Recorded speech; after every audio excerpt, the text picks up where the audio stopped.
My mom's friend Cynthia told this story and gave me her permission to publish it. It was a long time ago, but she said that she thought this happened either right before or right after he killed those girls at the Florida State University sorority. Cynthia lived in a rural area outside of Tallahassee, Florida. She lived in a poor working-class neighborhood with several types of homes, an example being mobile homes, small houses, and vacant mobile homes. Her house was at the very back of the neighborhood, so when you turned off the paved road, it was about a half a mile down a curvy dirt road to where she lived. So it was a Friday night, and she and her two friends were driving into Tallahassee to go partying at the disco. That was what was popular back then. Just for relevance, Cynthia was slender, petite, very pretty, with long brown hair, in the Farrah Fawcett style that was popular back then. After visiting the clubs and leaving Tallahassee, that time of the night, it was probably between 2:30 and 3 a.m., and they were driving home. Not many cars were out, but a car got behind them, but not driving closely. But they didn't pay much attention to it. They were just talking and having fun.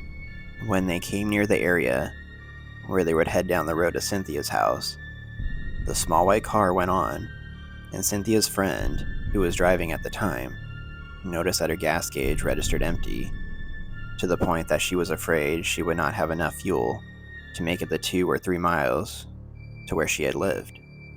If you're wondering why Cynthia didn't just go home with her friends, she worked an early AM shift at McDonald's in Tallahassee and would be getting ready for work in a couple of hours. She told her friends that she could walk the dirt road home. After the course of, "Are you sure?" and etc., she assured them that she would be fine. She had done this before and never had a problem. The neighborhood was very safe, and it was safe in the area. So she is slowly walking home because she had on a dress and stilettos, which is what you wore back in those days when you went out dancing. While walking, she heard a vehicle slowly down to turn off onto the dirt road and looked back and was pretty sure it was the car that had followed them from Tallahassee and passed as she was climbing out of her friend's car a few minutes before. She would have hidden away because of the time of night it was, but she said that this very weird and awful feeling of impending doom came over her. She ran into a vacant lot and hid under a big bush. The white car pulled in and started maneuvering the car so he could shine his lights everywhere. Then he got out with a flashlight. Since it was dark, she couldn't really tell what he looked like, just kind of a silhouette. He never said a word, but kept walking around and shining that flashlight in bushes, etc. Cynthia was wearing a black dress, and she was glad, because sometimes disco clothes could be like bright colors. In retrospect, she believed the dark outfit kept her somewhat hidden that night. This guy walked around searching for about an hour, and she quietly prayed that he would not see her, and that finally he would leave.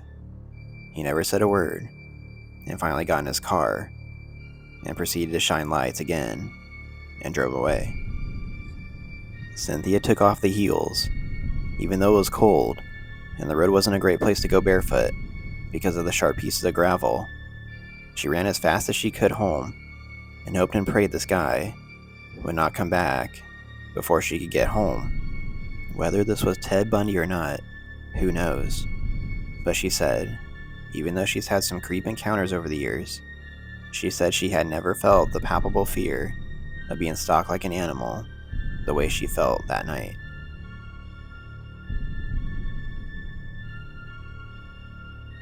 I don't like to think about this, but when I was in high school, I was walking to my boyfriend's house.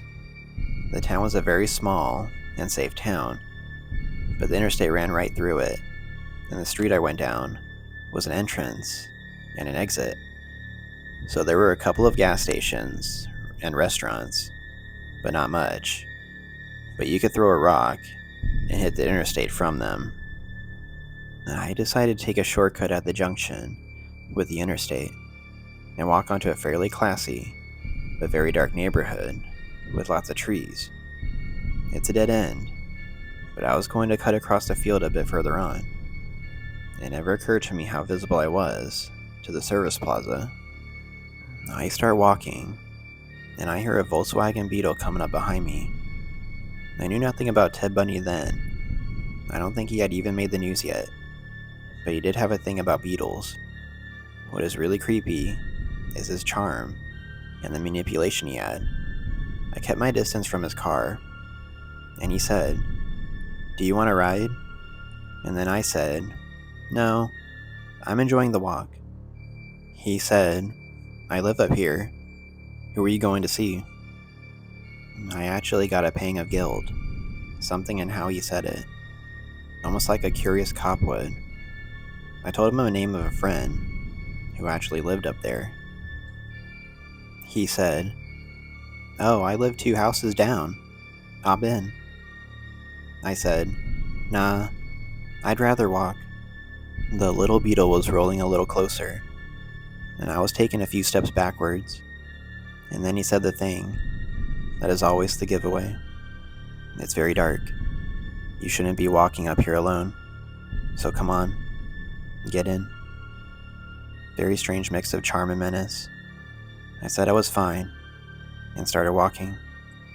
About 2 seconds later, I heard the car door open, and as I bolted, I heard him say in this completely terrifying angry yell, "You better come the hell back here."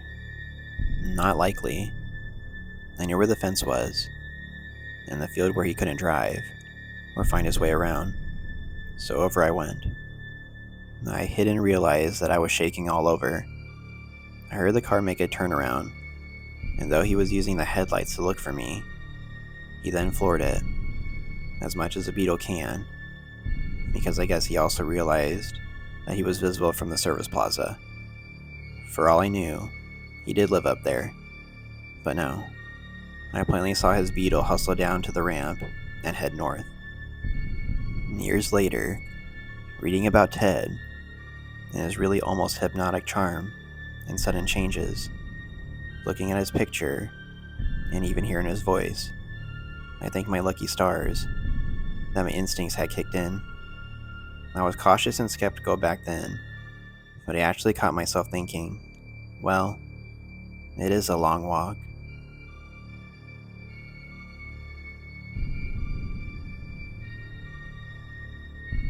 My mom has told me the story for years, and I always thought it was a cool, but so creepy story.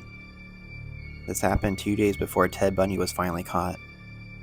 For a background on Ted Bundy, if you need it, he was a serial killer who brutally murdered many female victims, always young and pretty, which is exactly what my mother was.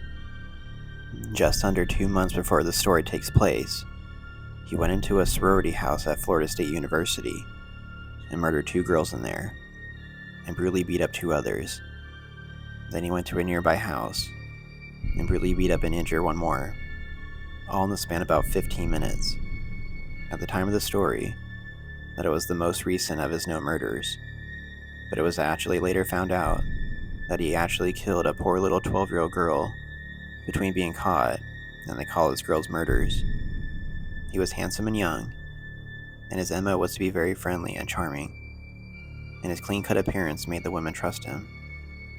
Now to my mom's story. My mother and father had moved to Tallahassee 2 months prior, and were living in a so-so area of apartment complexes. My dad was in school at Florida State University, and had a Monday science lab that would let out at unpredictable times, dependent entirely on how long that day's experiment lasted. My mom had not yet found a job, and was pretty bored most of the day. She'd go walk to campus on Mondays to try and meet my dad, if the timing happened to be right. But this particular day, his lab had let out before she got there, and she didn't see him, so she walked back to their apartment. As she was walking, she turned the corner onto the street where the apartments were on the other side of the road. Just as she did, This guy in an orange Volkswagen Beetle, a pretty rare car at the time, at least the color was coming down the street towards her. He leaned over and waved at her in a really friendly, excited manner. My mother was rather confused. She and my dad didn't really know anyone down there, but she gave a small wave back. They had met another young couple a week before, and for a second, she thought it might be the husband, but then thought it would be weird for him to wave so excitedly at someone he only knew for a little bit.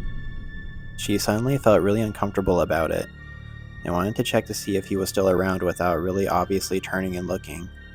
She realized if she crossed the street towards her apartment, she could get a good look to her right more naturally. As she did so, she saw the car had stopped just across the intersection she had turned the corner around initially. She could see by the lights that the guy was sitting with his foot on the brakes, and worse, that he had his head tilted up and was blatantly watching her in his rearview mirror. She also knew the particular duplex he was stopped in front was vacant, so there was no way he was waiting for someone or anything like that. My mom was freaked out and trying to figure out what to do at this point, as there were no cell phones back then, and thus, no one she could call. But there was a nice thick tree up ahead a little bit, and realized that if she walked behind it, she could then walk away at such an angle that the tree would block his line of vision for quite a while, and he wouldn't know exactly where she was. She did this, and after getting a decent bit further, she peeped around the blocked line of vision, and his car was gone. She figures he realized she was onto him, and didn't want to deal with a woman putting up a fight. As I said at the beginning of the post, Ted Bundy was caught 2 days later in an orange Beetle, and it was stolen 2 blocks from my parents' apartment. Bundy would apparently often return cars he'd stolen after using them to murder people, and my mom thinks that's what he was planning on doing, but changed his mind, and that's why he was back in the area.